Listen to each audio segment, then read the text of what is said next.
आतापर्यंत महाराष्ट्राच्या भावना याच होत्या की सन्माननीय उद्धव ठाकरे आणि सन्माननीय राज ठाकरे यांनी एकत्र येऊन महाराष्ट्राचं राजकारण आणि राजकारणाची सूत्र हातात घेतली पाहिजे, ही आतापर्यंत लोकभावना होती किंवा आहे.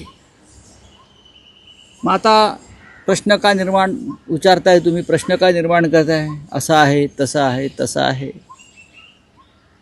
महाराष्ट्राच्या मनात जे आहे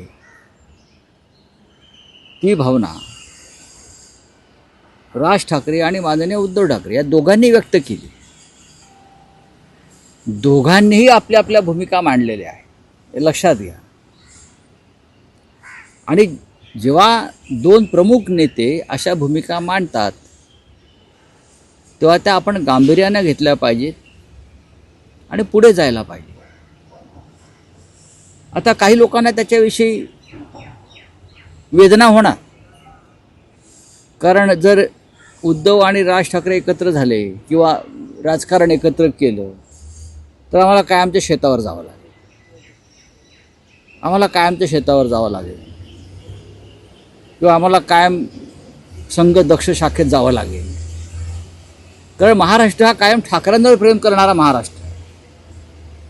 महाराष्ट्रानं सातत्यानं बाळासाहेब ठाकरे आणि त्यांच्या कुटुंबावर मनापासून प्रेम केलं आणि आजही करतो आहोत. पिढ्या बदलल्या पण हे प्रेम काही कमी होत नाही. त्याच्यामुळे अनेकांना भीती वाटत असेल, त्यातून त्यांच्या काही पोटातून त्यांची मळमळ बाहेर पडत असेल तर त्याकडे आम्ही दुर्लक्ष करतो. आम्ही सकारात्मक दृष्टीने याकडे पाहतो. महाराष्ट्रात काही चांगलं घडावं आणि महाराष्ट्रानं एकत्र येऊन हुकुमशाहीविरुद्ध कायम लढे दिलेले आहे, विसरू नका.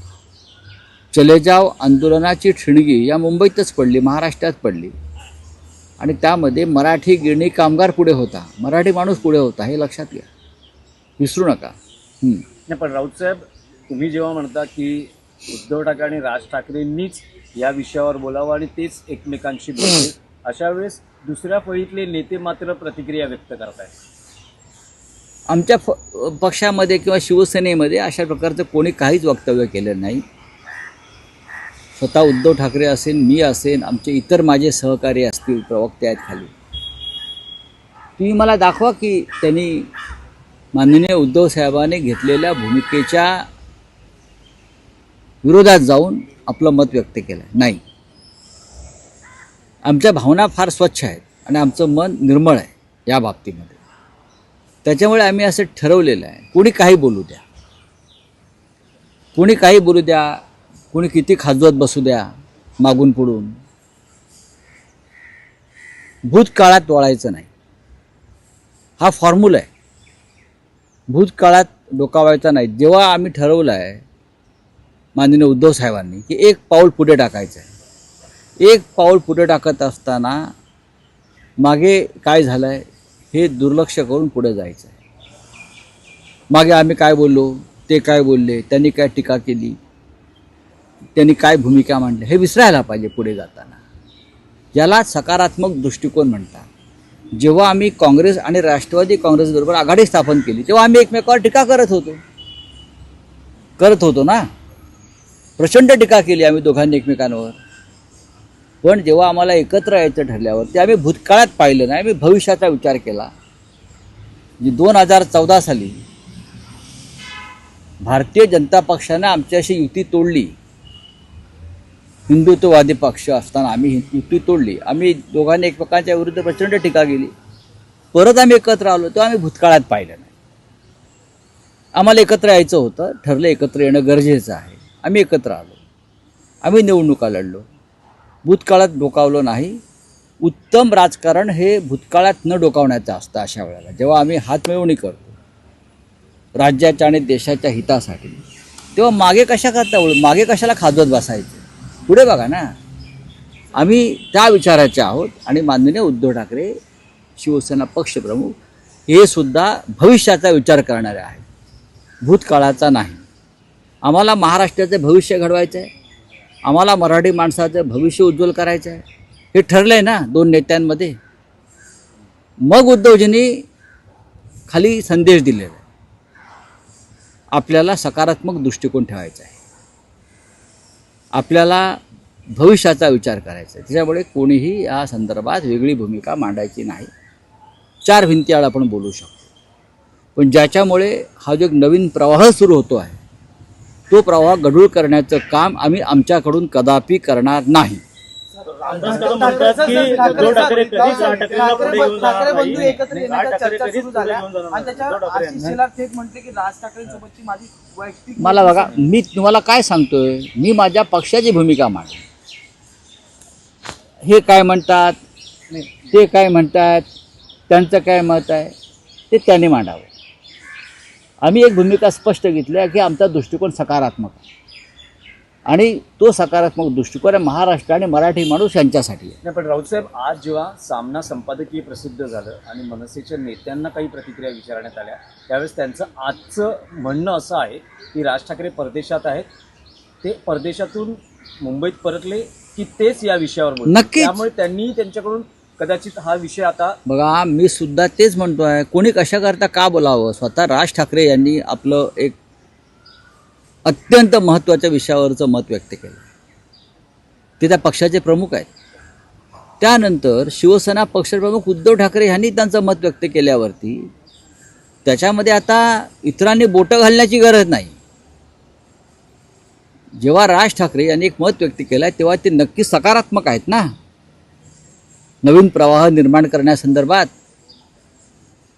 त्यांच्या मनामध्ये काही विचार पक्के असल्याशिवाय त्यांनी एकत्र काम करण्याची इच्छा व्यक्त केली नसती. हे जर त्यांच्या अनुयायांना कळत नसेल तर मी काय करणार. जेव्हा आमच्या प्रमुख नेत्यांनी म्हणजे माननीय पक्षप्रमुखांनी ही भूमिका मांडली की होय, मी ही सगळे मतभेद भांडणं बाजूला ठेवून महाराष्ट्रासाठी एकत्र यायला तयार आहोत, संदेश स्पष्ट आहे. आमच्या कार्यकर्त्यांना, शिवसैनिकांना आणि आमच्या सगळ्या हितचिंतकांना पक्षातल्या सांगायची गरजच नाही. पक्षप्रमुखाचा संदेश खाली गेलेला आहे आमच्या. नाही, पण शिंदे शिवसेनेतले काही नेते म्हणतात 0+0 हा शून्यच होतो. छुते आहेत ते, छुते आहेत. त्यांचा महाराष्ट्राशी काही संबंध नाही. ते शत्रू आहेत महाराष्ट्राचे, बरं का. त्यांच्या नशिबी 2 भाऊ एकत्र आल्यावर शून्यच येणार आहे. त्यांना हे नको आहे. त्यांची गाळण उडाली आहे. बघा त्यांच्या, आता बोलत नाही मी, परत ते मला ते कापावं लागेल. पण हे जे कोणी बोलत आहेत ना, नाही, त्यांचा मेंदू गुडघ्यात पण नाही. त्यांच्या मनामध्ये फक्त द्वेष आहे आणि महाराष्ट्राच्या संदर्भात प्रेम नाही. कोण बोलत आहे, त्यांची नावं बघा ना. हे कोण बोलत आहे, ते त्यांचे संबंध काय महाराष्ट्राशी, कोण आहेत. यांची एकतर सत्ता उलथून टाकली जाईल सगळ्यात आधी. त्या भीतीतूनही बोलत आहेत. तर तुम्ही ट्विट केलेलं आहे, एक रोबो हवेत उडताना, नक्की काय सांगायचं संदेश द्यायचा? तुम्ही त्यातला संदेश काढा, कुठे आग लागली कोणाच्या बुडाला. काय त्यातून तुम्हाला सुचवायचंय काय? अहो, तुम्हाला सगळं माहिती आहे. तुम्हाला सगळं माहिती आहे. कोणाच्या बुडाला किती आग लागली आणि आग कशी धो बाहेर पडते, धूर कसा बाहेर पडतो आहे. फक्त माननीय उद्धवजी ठाकरे आणि राजजी ठाकरे यांनी फक्त संकेत दिलेत तर एवढी आग लागते. नंतर तर स्वतःला जाळूनच घेतील लोक. शारदा आणि ज्योतिषपीठाचे शंकराचार्य यांनी पुन्हा एकदा औरंगजेबाच्या कबरीचा मुद्दा उपस्थित केलेला आणि मोदींनी कधी निवृत्ती घ्यावी हे संघ ठरवेल असं मोठं विधान केलं. करू द्या ना. त्यांच्यासाठी उत्तर द्यायला निशिकांत दुबे आहेत त्यांच्याकडे. नाही, पण राऊतसाहेब, आणखी एक विषय आहे महाराष्ट्रातला की फडणवीसांनी काल जाहीर केलेलं आहे की हिंदी भाषेची सक्ती आता मागे घेतलेली आहे. पण त्यांचं असं म्हणणं आहे, जर हिंदीला इतका विरोध आहे तर मग इंग्रजी भाषेला विरोध का नाही? भारतीय परराष्ट्र सेवा जी आहे, बरं का, त्याचं संपूर्ण कारभार हिंदीतून करावा त्यांनी पूर्णपणे. आणि चीनप्रमाणे किंवा जपानप्रमाणे स्वतःच्या भाषेवर जग चालवावं, थोडी हिंमत दाखवावी त्यांनी. आहे त्यांच्यामध्ये हिंमत. देशाच्या संसदेचं हिंदीकरण करावं पूर्णपणे. देशाच्या संसदेमध्ये 70% लोक इंग्रजीमध्ये बोलत आहेत, त्यांना हिंदीमध्ये बोलायला सांगा. काही हरकत नाही. हा एक प्रयोग एका सत्रामध्ये करून बघा आणि मग तुम्हाला कळेल का ते. देवेंद्र फडणवीस हा एक वेगळा अजेंडा राबवू इच्छित आहेत. तो अजेंडा देशात चालणार नाही आणि ह्यांच्या प्रत्येक अजेंड्यामागे निवडणुकीचं राजकारण असतं. स्वच्छ आणि निर्मळ असं काही नाही. महाराष्ट्रामध्ये वारंवार सांगितलं इथे हिंदी येत आहे लोकांना. हिंदीची जरी ही जन्मस्थान नसलं तरी हिंदीचे अनेक घडामोडी, चित्रपट, साहित्य, संस्कृती, कला, उद्योग याचे स्थान आहे. ज्या भारतीय सिनेसृष्टीचा, हिंदी सिनेसृष्टीचा उगम इथून होतो आहे त्या भागाला हिंदी शिकवण्याची गरज नाही. हिंदी सिनेसृष्टीचा सगळ्यात मोठा महसूल हा या महाराष्ट्रातून होतो आहे ना. म्हणजे आम्ही हिंदी पाहतोय, हिंदी ऐकतोय. तुम्ही आमच्यावर कशाला हिंदी लादताय? तिकडे जाऊन लादा ना इतर राज्यामध्ये. चला ही सक्ती नाही महाराष्ट्र असं म्हणताय. अभी हिंदी में क्या है पूछे भाई. की महाराष्ट्राची भक्ती आहे. कहा है कि जो इलेक्शन कमिश्नर थे कुरैशी, वो इलेक्शन कमिश्नर नहीं मुस्लिम कमिश्नर है, ऐसा देखो इस प्रकार की जो कुरैशी साहब थे इलेक्शन कमिश्नर, वो one of the best election commissioner इस देश में रहे हैं. कुरैशी साहब बराबर ना. वो मेरे हिसाब से इस देश के सेशन के बाद जो और भी हो गए लेकिन उसमें से जो अच्छे कमिश्नर हुए इलेक्शन कमिश्नर, उसमें से one of the best election commissioner Qureshi साहब थे. मैंने उनको नज़दीक से देखा है. और जब कुरैशी साहब कमिश्नर थे तब शिवसेना और बीजेपी का गठबंधन था. ये भी मैं बता रहा हूँ. तो ये नहीं कि आप बीजेपी के साथ में. उस वक्त भी हमारा ये कहना था कि ये बेस्ट इलेक्शन कमिश्नर है. अगर इस प्रकार से आप, कोई अभी चीफ जस्टिस होगा तो ये मुस्लिमों के चीफ जस्टिस है बोलेगी. इलेक्शन कमीशन का चीफ होगा ये मुस्लिमों के कमिश्नर है बोलेगी. ये कौन सी भाषा और कौन सा जहर इस देश में मोदी और शाह जी ने फैलाया है. ऐसे लोग इस देश में रहने के लायक नहीं है जो देश को तोड़ना चाहते हैं. कहीं ना कहीं ठाकरे बंदी का जो इम्पैक्ट दिख रहा है सर इसमें आपको, हम डेफिनेटली उसमें समझौता करेंगे. डेफिनेटली जो दबाव था लोगों का और हम सब का कि यहाँ हिंदी की ज़बरदस्ती करने की ज़रूरत नहीं है. इस महाराष्ट्र में हिंदी पहले से चल रही है.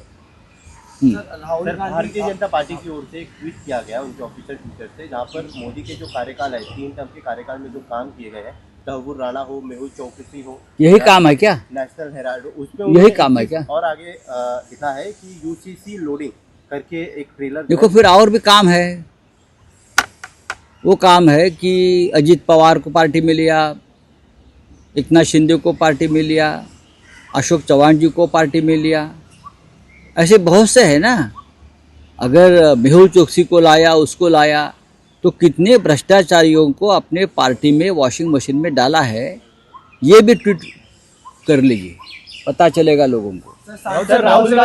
राहुल गांधी जी का एक बयान अब सामने आया. उन्होंने बॉस्टन में जाकर वापस जो महाराष्ट्र में चुनाव हुए थे, जैसे चुनाव के आखिर में थे, उसको लेकर उन्होंने टिप्पणी की है. सत्ताधारी अब इसको फिर एक बार राहुल गांधी को घेरने की कोशिश कर रही है विपक्ष को कि लगातार बाहर जाकर इस तरीके का बयान. क्या बाहर क्या है? मोदी ट्रम्प तो मोदी के मित्र है ना, तो हम कहाँ बाहर मानते हैं. मिस्टर ट्रम्प तो मोदी के एकदम खास दोस्त है, लंगोटी यार है. तो बाहर की बात क्या है? मंगल में जाकर तूने बात किया ना, चंद्रमा में जाकर, पृथ्वी पर, भूमि पर जाकर ये बात किया है.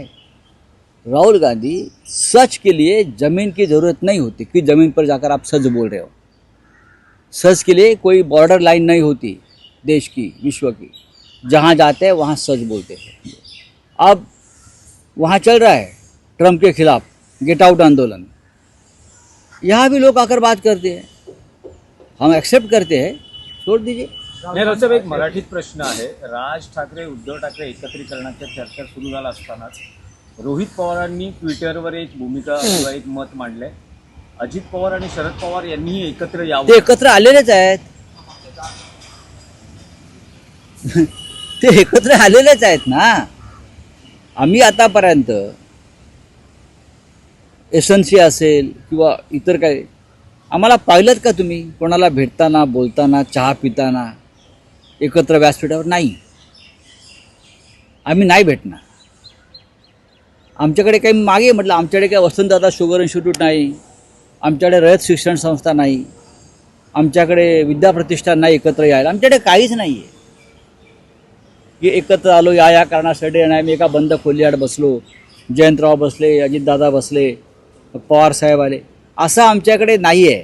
त्याच्यामुळे ते त्यांच्या स्वागताचे, अजितदादांच्या वगैरे जे काय आम्ही काल बघत होतो, ते त्यांचा प्रश्न आहे. तो आमचं प्रेम आहे तितकंच टोकाचं आणि कडवटपणा तितकाच असतो आणि त्यात भेसळ नसते. थँक्यू.